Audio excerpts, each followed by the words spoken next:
بسم الله الحمد لله والصلاة والسلام على رسول الله اللهم علمنا بما ينفعنا وانفعنا بما علمتنا وزدنا علما رب اشرح لي صدري ويسر لي أمري واحلل عقدة من لساني يفقهوا قولي. آج انشاءاللہ ہم سورہ یونس کا ترجمہ اور تفسیر پڑھیں گے انشاءاللہ. جیسے اپنے سورۃ الانعام میں توحید کے دلائل، مشرکین کا رد، عقلی اور نقلی دلائل پڑھے تھے، آج بھی اس صورت کے اندر مین موضوعات اس کے یہی ہیں کہ اللہ کی توحید ہے، اللہ کی وحدانیت کا بیان، اسی طرح اللہ کی عظمت کا بیان، اور مشرکین جو ہیں ان کے مختلف قسم کے جو شبہات ہیں ان کا رد ہے اس صورت کے اندر. اسی طرح اس صورت کا جو نام ہے نا، اس کی وجہ یہ ہے کہ اس میں یونس علیہ السلام کی قوم کا ذکر ہے خاص طور پہ. ویسے تو موسیٰ اور فرعون کا واقعہ بھی اس میں ہے، موسیٰ علیہ السلام کا واقعہ، لیکن یونس علیہ السلام کی قوم کا ذکر ہے کہ ان کے اوپر اللہ کا عذاب آ چکا تھا، لیکن عذاب آنے سے پہلے انہوں نے توبہ کر لی. تو یہ واحد قوم ہے جس پہ اللہ سبحانہ تعالیٰ نے، انہوں نے جب توبہ کی تو اللہ تعالیٰ نے ان کی توبہ قبول فرمائی اور عذاب ٹل گیا. یعنی حجت ان پہ قائم ہو چکی تھی، عذاب آنے والا تھا، لیکن جیسے انہوں نے دیکھا، انہوں نے اپنی اصلاح کی تو اللہ تعالیٰ نے ان کی توبہ کو قبول کیا. بہرحال اس وجہ سے اس کا نام جو ہے سورہ یونس رکھا گیا. تو پہلے ہم اس کی چند آیات جو ہیں ابتدائی ان کی تلاوت سنتے ہیں، اس کے بعد انشاءاللہ ہم ترجمہ اور تفسیر پڑھیں گے بإذن اللہ. الله من الشيطان الرجيم. بسم الله الرحمن الرحيم. ألف لام را. تلك آيات الكتاب الحكيم. أكان للناس عجبا أن أوحينا إلى رجل منهم أن أنذر الناس وبشر الذين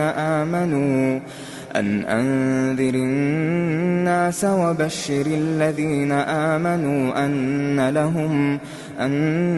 لهم قدم صدق عند ربهم. قال الكافرون إن هذا لساحر مبين. إن ربكم الله الذي خلق السماوات والأرض في 6 أيام ثم استوى على العرش يدبر الأمر ما من شفيع إلا من بعد إذنه. ذلكم الله ربكم فاعبدوه أفلا تذكرون. إليه مرجعكم جميعا وعد الله حقا. إنه يبدأ الخلق ثم يعيده ليجزي الذين آمنوا وعملوا الصالحات بالقسط. والذين كفروا لهم شراب من حميم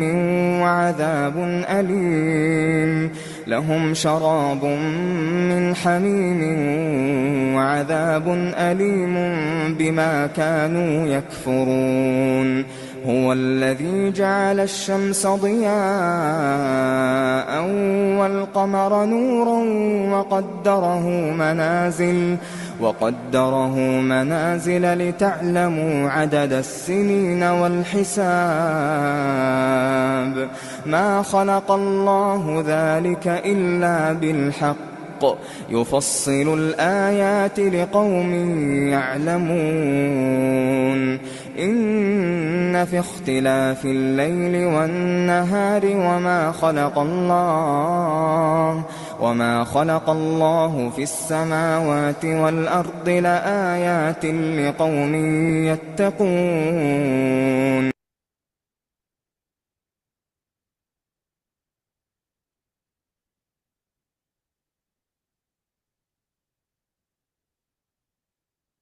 اعوذ باللہ من الشیطان الرجیم، بسم اللہ الرحمن الرحیم.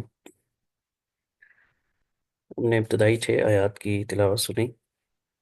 جیسے میں نے بتایا تھا کہ سورت کا جو نام ہے یونس علیہ السلام کے نام پہ ہے. یہ اللہ تعالیٰ کے ایک بہت جلیل القدر پیغمبر تھے. تو اس صورت میں ان کی قوم کا ذکر ہے، ان کے عذاب کا، اور پھر جب انہوں نے توبہ کی تو اللہ تعالیٰ کا عذاب ٹل گیا. تو اس کی جو ہم نے 6 آیات تلاوت سنی ہے، آیت نمبر 1 میں اللہ سبحانہ تعالیٰ فرماتے ہیں الف لام را تلک آیات الکتاب الحکیم۔ الف لام را یہ حروف المقطعات جن کو بولا جاتا ہے، کہ الگ الگ ہم ان کو جب پڑھتے ہیں تو ہم ان کو الگ الگ بولتے ہیں، دیگر آیات کی طرح نہیں ہے۔ تو الف لام را یہ بات سوچتا ہوں کہ شروع میں کچھ حروف ہیں، ان کا معنی اللہ تعالیٰ کو ہی پتہ ہے، بس اتنا ہی ہے کہ ان کے ایک ایک حرف پڑھنے پہ، جیسے کہ حدیث میں آتا ہے کہ ایک حرف پڑھنے پہ 10 نیکیاں ملتی ہیں۔ اب ان کا مطلب کیا ہے یہ اللہ تعالیٰ کو ہی پتہ ہے۔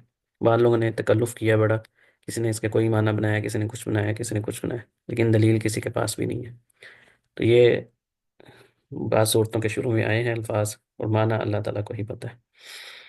اس کی کچھ مقاصد بھی علماء نے ذکر کی، بہرحال یہاں ابھی ٹائم نہیں ہے اس کی تفصیل بیان کرنے کا۔ اس کا مختصراً یہی ہے کہ اللہ سبحانہ تعالیٰ ہی ان کا معنی جانتا ہے، بس ہمیں اس کی قرات باقی اس کا معنی ہمیں نہیں پتہ، واللہ عالم۔ تلک آیات الکتاب الحکیم، کہ یہ جو آیات ہیں یہ ایسی کتاب کی آیات ہیں جو حکیم ہے۔ حکیم اللہ تعالیٰ کا نام بھی ہے، اور ایک حکیم کا مطلب ہوتا ہے کہ انتہائی حکمت والا، دنائی۔ اس صورت میں یا دیگر اس کتاب کے اندر جتنی بھی آیات ہیں، اللہ تعالیٰ نے ان آیات کو یہ فرمایا کہ ایسی کتاب جو حکمت سے بھرپور ہے۔ حکمت کے کئی معنی ہیں، بہرحال دنائی جیسے ہماری اردو میں لفظ بولا جاتا ہے۔ تو اس کی جتنی بھی آیات ہیں وہ ساری کی ساری کیا ہیں؟ حکمت سے بھرپور ہے، کہ انسان ان میں سے ہر طرح کی اس میں خیر ہے، اور ہر طرح کے شر سے بچنے کا ان آیات کے اندر طریقہ ہے، اگر انسان غور و فکر کرے قرآن پاک کے اوپر۔ تو جتنی بھی آیات ہیں قرآن پاک کی، اللہ سبحانہ تعالیٰ نے ان کو حکیم کہا کہ یہ ایسی کتاب کی آیات ہیں جو حکمت والی کتاب ہے۔ اکان للناس، حکیم ایسے صیغہ جس کو کہتے ہیں مبالغے کا صیغہ ہے، جیسے علیم انتہائی علم والا، خوب علم والا، تو اسی طرح حکیم خوب حکمت والا، حکمت سے بھرپور، یعنی ایسی عظیم الشان کتاب ہے جو حکمت والی ہے۔ ایک تو یہ ہے کہ اس میں نہ یہ آیات جو ہیں وہ عقل کے خلاف ہیں، اور نہ ہی کم درجے والی ہیں، یعنی ہر لحاظ سے اعلیٰ درجے والی۔ اس کی جتنی بھی باتیں ہیں قرآن پاک کے اندر، جتنی بھی آیات ہیں، ساری کی ساری خطا سے، غلطی سے پاک ہیں، اور دانش اور حکمت پر مبنی ہے۔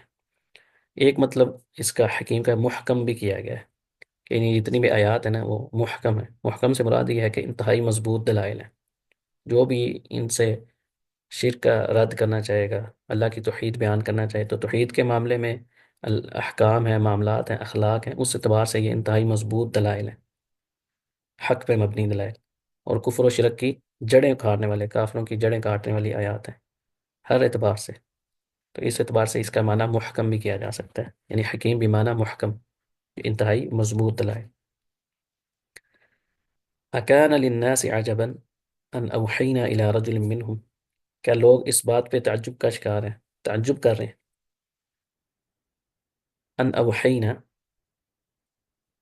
کہ یعنی لوگ، اکان للناس، کیا لوگوں کے لیے عجبا عجیب بات ہے یہ، ان اوحینا الی رجل منہم، کہ ہم نے انہی میں سے ایک شخص کے اوپر وحی کی۔ تو اس آیت میں اللہ سبحانہ تعالیٰ نے نبی کریم صلی اللہ علیہ وسلم کے انسان بشر ہونے کی دلیل ہے یہ، کیونکہ کفار مکہ جو تھے نا وہ اس بات پہ، یعنی وہ مانتے تھے رسول اللہ علیہ وسلم کو، بشر مانتے تھے، اور اس بات پہ حیران تھے کہ ہمارے میں سے ایک بندہ ہے، جیسے سورہ فرقان میں تفصیل ہے اس کی، وہاں پہ بھی اور بھی کئی موقعوں میں، سورہ بنی اسرائیل میں 15 اس بارے میں، تو وہ اس بات پہ بڑا حیران ہوتے تھے کہ ہماری طرح کا ایک بندہ ہے، وہی اٹھ کے ہمیں جو ہے نا وہ کہہ رہا ہے کہ میں اس پہ وحی نازل ہوئی ہے، یعنی اس بات پہ حیران ہوتے تھے۔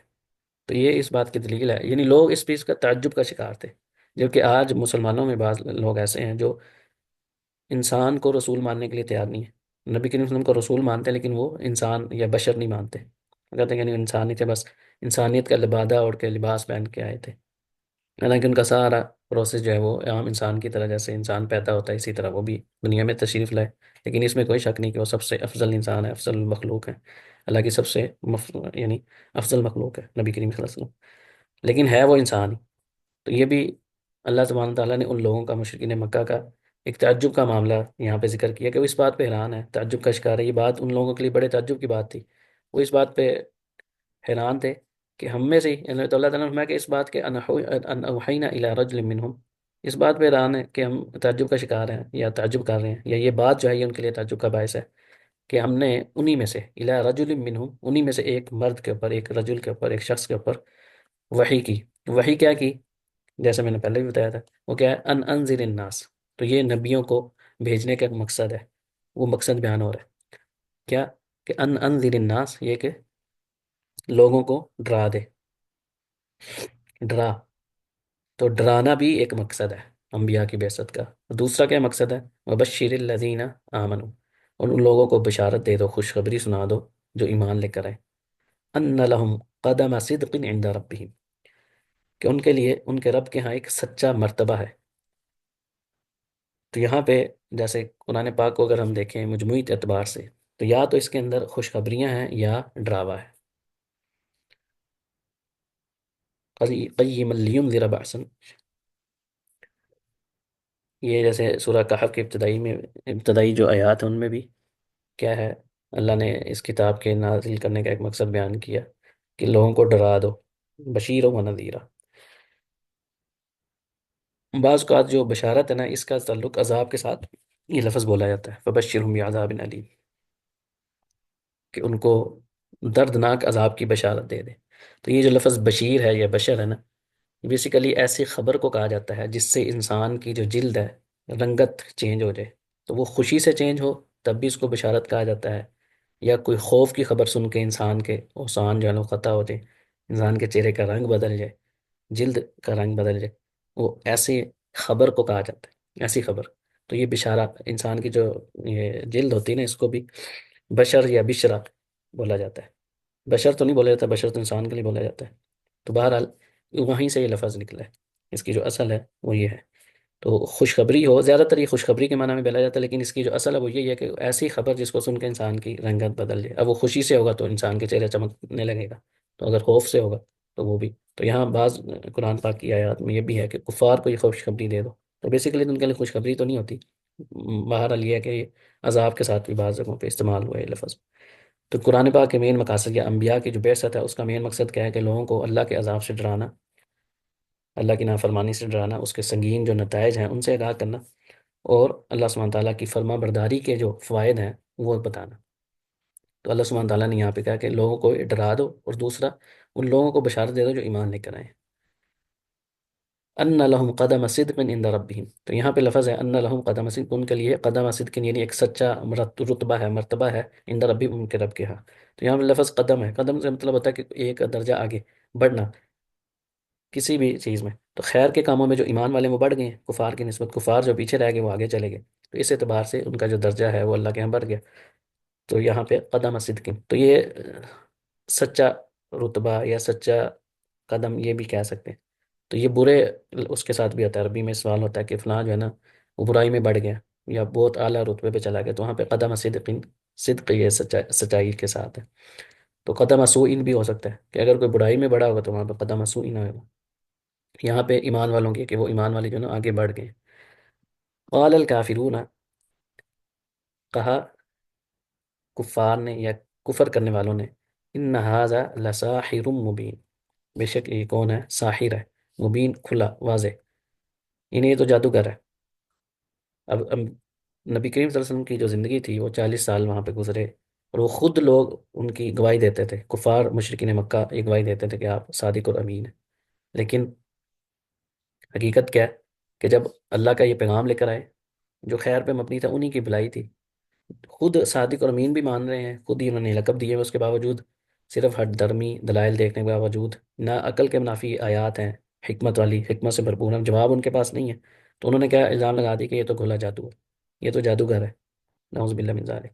تو یہاں یہ بھی پتہ چلتا ہے کہ یہ کوئی بھی شخص جو ہے نا، جو بھی دین کی دعوت دیتا ہے، وہ ایسا نہیں ہو سکتا کہ وہ سارے لوگ جو ہے نا اس کی تعریف کریں یا سارے اسے راضی ہو جائیں، کیونکہ کوئی بھی نبی ایسا نہیں ہے جس کے ساتھ یہ ایسا معاملہ نہ ہو، لوگوں نے ان کو تکلیف نہ دی ہو اپنے اقوال کے ذریعے، اپنے فعال کے ذریعے۔ تو آج بھی علماء کو دیکھ لیں یا جو دین کا کام کرنے والے لوگ ہیں، دعوت دینے والے، ان کو باتیں سننی پڑتی ہیں۔ تو ایسی چیزوں سے انسان کو دل برداشتہ نہیں ہونا چاہیے۔ قرآن پاک کے اندر جہاں پہ انبیاء کے واقعات ذکر ہوئے ہیں نا، مختلف قوموں کے، تو انبیاء کے قوموں کے جو قصے ہیں، واقعات ہیں، سٹوریز ہیں، ان کے بہت سے مقاصد ہیں۔ ان میں سے ایک مقصد یہ بھی ہے کہ دین کا جو کام کرنے والے لوگ ہیں نا، ان کے اندر یہ صلاحیت پیدا ہو جائے صبر کرنے کی، ان کو پتا ہو کہ بھئی یہ میں اکیلا نہیں ہوں۔ جب نبی جو تھے ان کے اوپر اس طرح کی باتیں تھوپی گئی، ان کے بارے میں ایسے ہی معاملات کیے گئے کہ کسی نے کہا یہ جادو کرا، کسی نے کہا نعوذ باللہ انک لمجنون، تو پاگل ہے، نعوذ باللہ من ذالک۔ تو یہ باتیں یہ ہمارے ساتھ نہیں ہو رہی، بلکہ ہم سے پہلے بھی جو لوگ گزرے ہیں جن کے اوپر اللہ کی وحی نازل، ہم تو ان میں سے نہیں ہیں، بلکہ ہم تو ان کے پیروی کرنے والے ہیں۔ تو جو بندہ بھی اس رستے پہ چلتا ہے نا، اس کے لیے چلنا ہے، اور آسان کام نہیں ہے۔ لوگوں کی باتیں کوئی کہے گا یہ دقیانوس ہے، کوئی کہے گا ان کو تو پتہ نہیں دنیا کا۔ حالانکہ اللہ سبحانہ تعالیٰ نے ان آیات سے بھی اور بھی دیگر آیات میں ایسے لوگوں کو عقل مند کہا ہے، یعنی جو جس قدر بھی وحی الہی پہ عمل کرنے والا ہے یا اس کو سمجھنے والا شخص ہے، قرآن پاک کو یاد کیا ہوا اس نے، پڑھنے والا ہے، اس کو سمجھنے والا ہے، اس پہ عمل کرنے والا ہے، اس سے بڑا عقل مند کوئی بھی نہیں ہے۔ جبکہ ہمارے یہاں معاملہ عمومی طور پہ مسلمانوں کے اندر بھی اب یہ چیز آ گئی ہے، کفار سے متاثر ہو کے کہہ لیں، یا دنیا کی چاہت نے، محبت نے ان کو یہ کام کر دیا کہ لوگ ظاہری مال و دولت کو سب سے اہم یعنی زیادہ اہمیت دینے لگے۔ اور جو بندہ کوئی مالی طور پہ کمزور ہوتا ہے لیکن یہ پتا ہوتا ہے کہ یہ بندہ بڑا نیک و صالح ہے، لیکن اس کو کوئی زیادہ اس سے متاثر نہیں ہوتے، پیسے والے کو زیادہ اہمیت دی جاتی ہے۔ تو یہ بیسیکلی یہ کوئی اچھی عادت نہیں ہے، ایمان والوں کا معاملہ یہ نہیں ہوتا۔ جیسے عبداللہ بن مسعود رضی اللہ تعالیٰ عنہ کے بارے میں آتا ہے کہ ان کی پنڈلیاں بڑی کمزور سی تھی، تو ایک دفعہ وہ مسواک اتارنے کے لیے درخت پہ چڑھے، تو پنڈلیاں جو ہے نا وہ دیکھ کے بعض صحابہ ہنسنے لگے۔ تو ہم نے میں کہ تم اسے تعجب کا شکار کر رہے، یہ یعنی قیامت والے دن ان کا وزن بڑا ہوگا۔ تو اللہ کے ہاں جو وزن ہے، اور بعض اوقات ایسا بھی ہے کہ بہت موٹا تازہ بندہ ہے لیکن اس کے اعمال اس کے ایسے ہوں گے کہ اللہ کے ہاں اس کی کوئی اہمیت ہی نہیں ہے۔ بہرحال یہ ہے کہ کفار جو ہے نا اس قسم کے الزامات کوئی یہ نہیں کہ جو دین کا کام کرنے والے ان کے اوپر لگاتے ہیں، بلکہ ہر اس بندے کے اوپر لگتے ہیں۔ نبی تک کو کسی نے نہیں معافی دی، تو باقی کون، کیا کسی کی کیا حیثیت ہے؟ تو اس کا مطلب یہ نہیں ہے کہ ان کے ساتھ اللہ کی مدد نہیں ہوتی تھی یا لوگ سارے ان سے راضی ہو گئے، ایسا نہ ہوگا نہ کبھی ہوا ہے۔ ہمیشہ کچھ لوگ ایسے ہوتے ہیں، کبھی ان کی کثرت ہوتی ہے کبھی کمی ہوتی ہے، جو اعتراضات کرتے ہیں، ان کے اعتراضات میں دم نہیں ہوتا۔ آپ جتنی مرضی ان کو خیر کی دعوت دے لیں، انہوں نے نہیں ماننا ہوتا، سارا کچھ حق واضح ہو جائے گا، انہوں نے نہیں ماننا۔ تو بہرحال یہاں پہ کفار کا ذکر کیا ہے، تو انسان کو کوشش کرنی چاہیے کہ جو دین کا کام کرنے والے لوگ ہیں ان کے بارے میں انسان اپنی زبان کو کنٹرول کرے، اور یہ دیکھے کہیں یہ جو ہم باتیں کر رہے ہیں یا اس طرح کی گفتگو کر رہے ہیں یہ کن لوگوں کا شیوا ہے۔ قرآن پاک میں کہیں پہ بھی دیکھیں یا منافقین ایسی بات کرتے ہیں یا کفار کا ہی ذکر ہے۔ مسلمانوں کا آپس میں یہی ہے کہ وہ ایک دوسرے کی اصلاح کرنے والے ہوتے ہیں، نیکی کا حکم دیتے ہیں، برائی سے روکتے ہیں، جہاں پہ ایک دوسرے کے اندر کوئی کمی پیشی دیکھتے ہیں اس کے بارے میں اس کو آگاہ کرتے ہیں۔ تو یہ انسان کو کرنا چاہیے، لیکن استہزاء کرنا یا الٹے سیدھے القابات دینا، تو یہ چاہے اہل علم آپس میں کریں یا مسلمان آپس میں کریں، یہ درست طریقہ نہیں ہے۔ ان ربکم، بے شک تمہارا رب، اللہ الذی، اللہ ہے، الذی جو یا جس نے، خلا کا پیدا کیا، بنایا، السماوات والارض، آسمانوں اور زمین کو۔ تو یہاں پہ اللہ سبحانہ تعالیٰ نے اپنی بڑائی کا ذکر کیا، عظمت کا، کہ تمہارا رب کون ہے جس نے آسمانوں اور زمینوں کو پیدا کیا ہے، فی ستت ایام، 6 دنوں میں، ثم استوى علی العرش، پھر وہ مستوی ہوا اپنے عرش پر۔ استوا کا مطلب ہوتا ہے بلند ہونا۔ یدبر الامر، وہ تدبیر کرتا ہے، وہ چلاتا ہے، نظام چلانے والا، تدبیر کرتا ہے، الامر، امر یعنی جتنا بھی حکم ہے، جتنا بھی معاملات چلتے ہیں، یہ اللہ تعالیٰ کے ہاتھ میں۔ ما من شفیع الا من بعد اذنی، کوئی نہیں سفارش کرنے والا، الا من بعد اذنی، سوائے اس کے جس کو وہ یعنی اس کی اجازت کے بغیر کوئی سفارش نہیں کر سکتا۔ ذالکم اللہ ربکم، یہی تمہارا رب، فاعبدوہ، پس تم اسی کی عبادت کرو، افلا تذکرون، کیوں تم نصیحت حاصل نہیں کرتے؟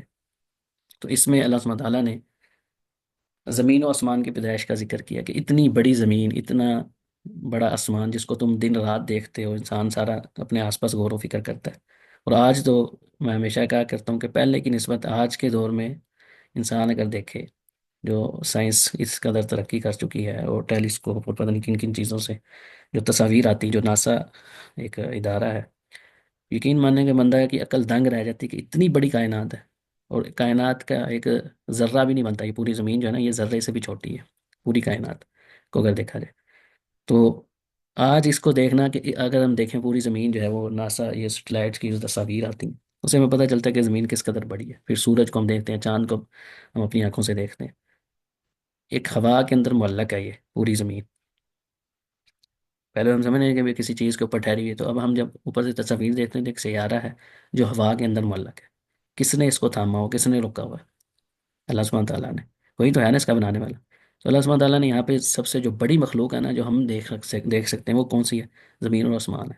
ان کی یعنی انسان اپنی حیثیت کو دیکھے اور ان بڑی چیزوں کو دیکھے. جب اتنی بڑی بڑی مخلوقات اللہ تعالیٰ نے بنائی، ان کا نظام چلانے والا کون ہے؟ تو انسان کو بھی یہاں پہ یہ دلیل ہوتی ہے کہ انسان یہ غور کرے کہ مجھے بھی کسی نے بنایا. تو انسان اللہ کی مخلوقات پہ غور و فکر کرے. دوسرا یہاں پہ اللہ سبحانہ تعالیٰ کا فی ستۃ ایام، 6 دن میں اللہ تعالیٰ نے زمین و آسمان کو بنایا. اللہ تعالیٰ چاہے تو اللہ تعالیٰ کے بارے میں آتا ہے نا کہ کن کہے فیکون، بس کن کہہ کے بھی ایک لحظے سے بھی کام اس میں یہ ساری چیزیں بن سکتی ہیں، لیکن 6 دن لگانے کا کیا مقصد ہے؟ تو اس میں اصل حکمت اللہ سبحانہ تعالیٰ کو ہی پتہ ہے. بہرحال علماء یا مفسرین نے جو یہاں پہ ایک حکمت ذکر کی وہ یہ ہے کہ انسان یہ کرے کہ کوئی بھی جو کام کرنا ہے نا اس کو اطمینان کے ساتھ کرے، تدریج کے ساتھ، یعنی سٹیپ بائی سٹیپ کرنا سیکھے. اس میں ایک حکمت انسانوں کے لیے جو پیغام ہو سکتا ہے، ورنہ اللہ کے لیے تو کوئی بھی چیز ایسی نہیں ہے کہ اللہ تعالیٰ اللہ نے ارادہ کرنا اور کام ہو جاتا ہے. 6 دن میں اب یہ 6 دن کون سے ہیں؟ کیونکہ زمین و آسمان یا چاند سورج جو تھے، دن کی ترتیب تو بعد میں بنی ہے نا، یہ دن ہے یا رات ہے، تو یہ تو اس سے بھی پہلے کی بات ہے. تو اس میں دو علماء نے اقوال ذکر کیے. ایک تو یہ ہے کہ انسانوں کو سمجھانے کے لیے جو ہمارے ہاں دن چل رہے ہیں یہ 6 دن بھی مراد ہو سکتے ہیں، یا جیسے اللہ سبحانہ تعالیٰ نے سورہ حج میں بھی ذکر کیا کہ جو تم دن شمار کرتے ہو نا، اس کے ایک یعنی 1000 دن دنیا کے اللہ کے ہاں ایک دن کے برابر ہوتے ہیں. اللہ کے ہاں جو ایک دن ہے وہ دنیا کے 1000 دنوں کے برابر ہے. ٹھیک ہے. تو یہ وہ دن بھی مراد ہو سکتا ہے، واللہ عالم، یا کوئی اور بھی ہو سکتا ہے. ثم استوى علی العرش، اس کے بعد اللہ سبحانہ تعالیٰ اپنے عرش پہ مستوی ہوا. تو استوا کا معنی جو ہے نا وہ ہوتا ہے بلند ہونا. اب اس سے زیادہ ہمیں اس کا معنی نہیں پتا، تو اس معنی میں یہ اللہ تعالیٰ اپنے عرش پہ ہے تو اسے یہ بھی پتہ چلتا ہے. اور یہ قرآن پاک میں کئی جگہوں پہ ہے، الرحمن علی العرش استوى، کئی جگہوں پہ اللہ سبحانہ تعالیٰ نے فرمایا. تو یہ بڑا ایک بنیادی عقیدہ ہے کہ بعض لوگ سمجھتے ہیں کہ اللہ تعالیٰ ہر جگہ پہ ہے. انتہائی باطل اور فاسد عقیدہ ہے کہ اللہ تعالیٰ کو ہر جگہ پہ ماننا. اللہ تعالیٰ اپنے عرش پہ ہے، اب اللہ اپنے عرش پہ کیسے ہے یہ ہمیں نہیں پتا. تو اس معاملے میں امام مالک رحمہ اللہ کا بڑا ہی خوبصورت قول ہے کہ استوا کا معنی ہمیں پتہ ہے. جیسے اللہ تعالیٰ کے ہاتھوں کا ذکر ہے قرآن پاک کے اندر، آنکھوں کا ذکر ہے، پنڈلی کا ذکر ہے، یہ ہمیں پتہ ہے کہ پنڈلی کا معنی پتہ ہے پنڈلی، لیکن کیسی ہے اس کی کیفیت کا اللہ تعالیٰ نے فرما دی کہ لیس کمثلہ شیء وہو السمیع البصیر. اللہ سنتا بھی ہے، دیکھتا بھی ہے، لیکن اللہ کا دیکھنا، اللہ کا سننا اور اللہ کی جو ذات ہے اس کے بارے میں ہمیں یہ نہیں پتا کہ اس کی کیفیت کیا ہے. ہم یہ نہیں کہہ سکتے کہ انسان جیسا ہے، فلان جیسا، نعوذ باللہ من ذالک، ایسی کوئی مثال نہیں ہے. لیس کمثلہ شیء ولم یکن لہ کفوا احد، اس کی جیسا کوئی نہیں، نہ وہ پیدا ہوا نہ اس سے کوئی پیدا ہوتا ہے. تو یہ اللہ تعالیٰ کی صفات ہے. یہ ہمیں پتا ہے کہ اللہ تعالیٰ دیکھتا ہے، کیسے دیکھتا ہے، اس کی حد کیا ہے یہ ہمیں نہیں پتا، کیفیت کا ہمیں نہیں پتا. تو استواء علی العرش کے بارے میں بعض جو ہے نا لوگ یہاں پہ گمراہی کا شکار ہوئے. انہوں نے کہا کہ بھئی یہ بات ماننا کہ اللہ تعالیٰ کسی جگہ پہ ہے، یہ تو اللہ تعالیٰ مکان ہے، ایسے ہے. تو اللہ کے قرآن پاک میں کئی جگہوں پہ ہے کہ اللہ تعالیٰ کہاں پہ، تو کہیں جی بعض کہیں گے کہ اللہ ہر جگہ موجود ہے. ایک تو یہ کسی نے عقیدہ بنا لیا، بعد نے کہا کہ ہمیں نہیں پتا لا مکان کی، یعنی اگر ہم نے جگہ کے کہیں گے تو جگہ ثابت ہو جائے گی. یہ بھی ہمیں کیا ضرورت ہے اس پنگوں میں پڑھنے کی، سیدھا سیدھا صاف ستھرا عقیدہ ہے اللہ تعالیٰ اپنے عرش پہ ہے جیسے اس کی شان کے لائق ہے. بس ہمیں نہیں پتا کیفیت کیا ہے. بعض لوگ اس پہ تفصیل بیان کرنے لگتے ہیں، بیٹھا ہوا ہے، لیٹا ہوا ہے، نعوذ باللہ من ذالک، یعنی وہ مثالیں دینے لگ جاتے ہیں، حالانکہ اللہ تعالیٰ کے لیے مثال دینی ہی نہیں چاہیے ایسی. تو یہ بنیادی عقیدے کا مسئلہ ہے. امام مالک رحمہ اللہ فرماتے ہیں کہ استواء کا معنی ہمیں پتہ ہے. یعنی اب اگر کہیں کہ ید، عربی میں ید کس کو کہتے ہیں؟ ہاتھ کو کہتے ہیں. اب کیا انسان کا ہاتھ اور اونٹ کا یا اس طرح جو جانور کئی مخلوق کا مخلوق کے ساتھ ہم موازنہ نہیں کر سکتے، ہر کسی کے ہاتھ کی کیفیت الگ ہے. تو اللہ تعالیٰ کے لیے ہاتھ کا ثابت ہے کہ اللہ تعالیٰ کے ہاتھ ہے، کیسا ہے یہ ہمیں نہیں پتا، جیسے اس کی شان کے لائق ہے. تو یہ ایک بڑا بنیادی معاملہ ہے جس میں بعض گروہ جو ہیں گمراہ بھی ہوئے. تو استواء کے معاملے میں امام مالک فرماتے ہیں کہ استواء کا معنی ہمیں معلوم ہے، اس کی کیفیت ہمیں نہیں پتہ، اور اس پہ اوپر ایمان رکھنا یہ واجب ہے، اور اس کے بارے میں سوال کرنا بدعت ہے. کیونکہ اگر سوال کرنا جائز ہوتا تو صحابہ کرام پوچھ لیتے کہ اس کا کیا مطلب ہے، کیسا ہے. یہ انہوں نے نہیں پوچھا. نہ رسول اللہ صلی اللہ علیہ وسلم نے بتلایا کہ استواء علی العرش، اللہ اپنے عرش پہ مستوی ہوا، بلند ہوا. اب اس کی کیفیت کا یہ ہمیں نہیں پتہ. جیسے اللہ تعالیٰ کے بارے میں آتا ہے نا کہ اللہ تعالیٰ ہر رات جو ہے نا وہ آسمان دنیا پہ تشریف لاتے ہیں، اترتے ہیں. اب وہ ان کی کیفیت کیا ہے ہمیں نہیں پتہ. یہ نہیں ہے کہ جیسے ہم عام چیز کے اوپر سے بلندی سے نیچے اترتی ویسے ہے، ایسا نہیں ہے. نزول کا ذکر ہے تو نزول کہتے ہی ہیں کہ اوپر سے کسی چیز کا نیچے کا اترنا. لیکن کیا اللہ کا اترنا مخلوق جیسا ہے؟ نہیں. یہ تو اللہ تعالیٰ نے فرما دی کہ لیس کمثلہ شیء وہو السمیع البصیر. اس کی مثل کوئی چیز نہیں ہے. تو اللہ تعالیٰ کے لیے مثال ہم نہیں پیش کر سکتے، نہ بتا سکتے. جو چیز ہمیں عربی میں ایک معنی مطلوب، ہمیں معنی معلوم ہے، بس اس ایمان لانا اس کے اوپر ضروری ہے. تو یہاں اس میں نے اس لیے اتنا ٹائم لگایا کہ یہ عقیدے کا مسئلہ ہے. اور بعض لوگ جو ہے نا وہ کہتے ہیں جی اللہ تعالیٰ ہر جگہ پہ موجود ہے، نعوذ باللہ من ذالک. یہ بھی انتہائی فاسد اور باطل عقیدہ ہے. اس کو عقیدہ وحدت الوجود کہتے ہیں کہ ہر وجود جو ہے نا وہ اللہ کا ہے. نعوذ باللہ من ذالک، کفری عقیدہ ہے. تو ایسا عقیدہ بھی نہیں رکھنا چاہیے.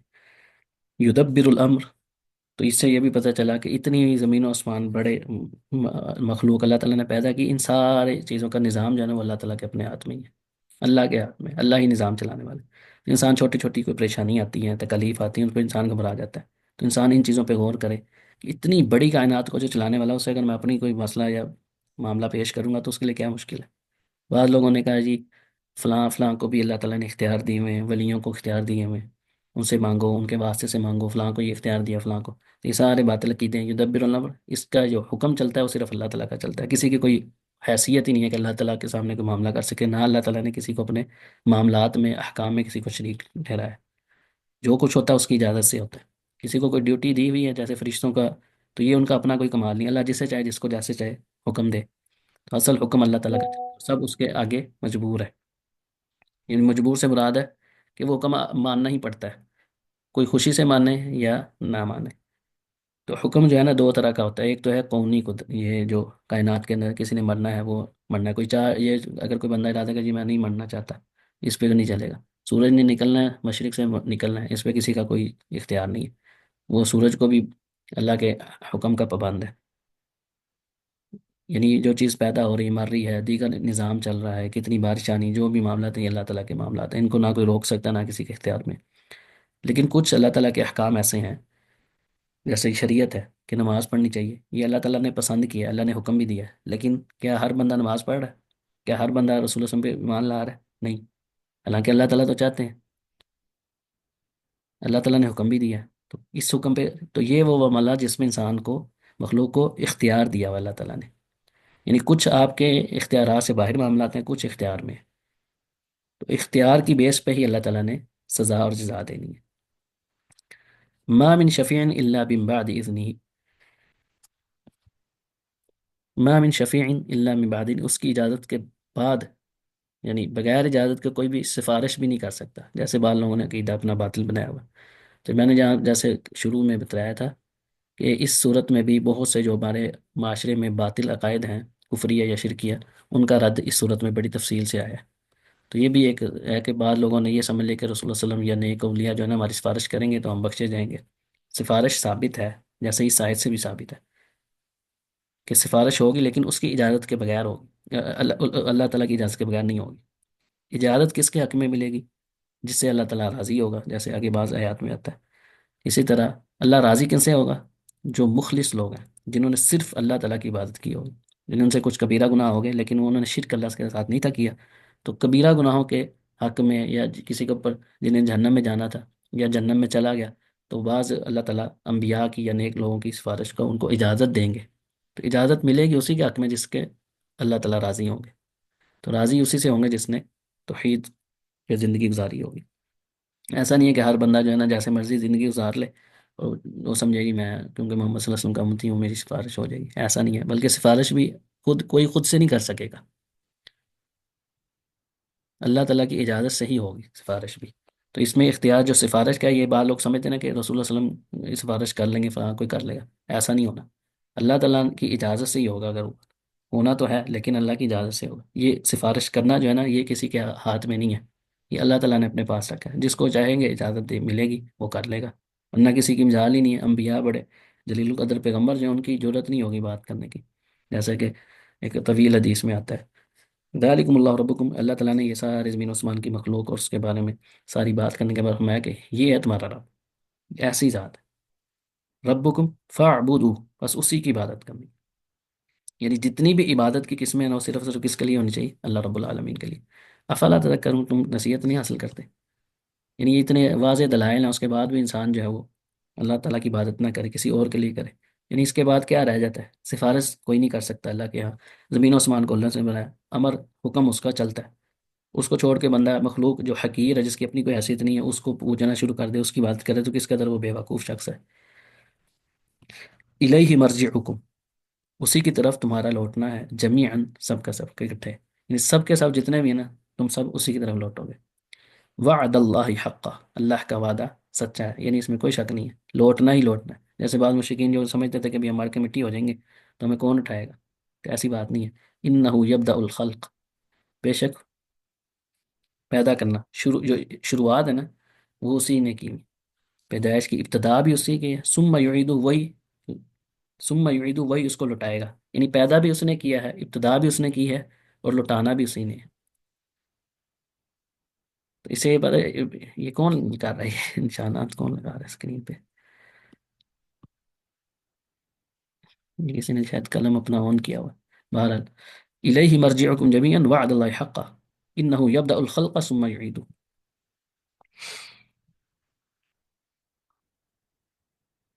ابتدا جو ہے نا یہ اسی کی ہے، تو یہاں پہ خلق کا ساتھ طور پہ ذکر اس طرح کیا کہ جب ان سے پوچھا جاتا ہے زمین و آسمان کا مالک کون ہے، تو وہ مانتے تھے۔ یہ قرآن پاک میں کئی جگہوں پہ ہے، کفار جو مشرکین مکہ تھے نا، ان کو اللہ تعالیٰ نے ان کے بارے میں کہا کہ ان سے پوچھا کس نے پیدا کیا، تو کہیں گے اللہ نے پیدا۔ تو جب تم یہ مان رہے ہو کہ اس کائنات کا نظام چلانے والا، اس کو بنانے والا اللہ ہے، تو جب عبادت کی باری ہے تو پھر تمہیں کیا ہوتا ہے؟ اور پھر جب تم سے کہا جاتا ہے کہ تم مر کے اٹھاؤ گے، تو وہ کہتے ہیں کہ ہم جب مٹی ہو جائیں گے پھر بھی اٹھائیں گے، کیسے ہم اذا متنا وکنا ترابا، یعنی جب ہم مر جائیں گے مٹی ہو جائیں گے پھر ہم اٹھائے جائیں گے؟ تو یہ کس قدر بے وقوفی کی بات ہے کہ جب تم تھے ہی نہیں، اس نے بنایا بغیر کسی مثال کے، تو دوبارہ بنانا اس کے لیے کیا مشکل ہے؟ یہ تو انسان اگر اپنی مخلوق میں بھی غور کرے نا، کہ انسان کسی چیز کو پہلی دفعہ بنانا سب سے مشکل ہوتا ہے، لیکن دوبارہ اس جیسی چیز بنانا آسان ہوتا ہے، تو ایک مخلوق کے لیے یہ چیز کرنا آسان ہے، تو اللہ رب العالمین لیس کمثلہ شیء، جس کی مثل کوئی چیز ہی نہیں ہے، وہ کیوں نہیں بنا سکتا تمہیں، دوبارہ کیوں نہیں اٹھا سکتا؟ تو اسی کی طرف اسی نے پیدا کیا ہے، ابتدا بھی اسی نے کی ہے، لوٹنا بھی اسی کی طرف ہے۔ اور لوٹانا کس مقصد کیا ہے؟ لیجزی الذین آمنوا وعملوا الصالحات، لیجزی الذین آمنوا وعملوا الصالحات،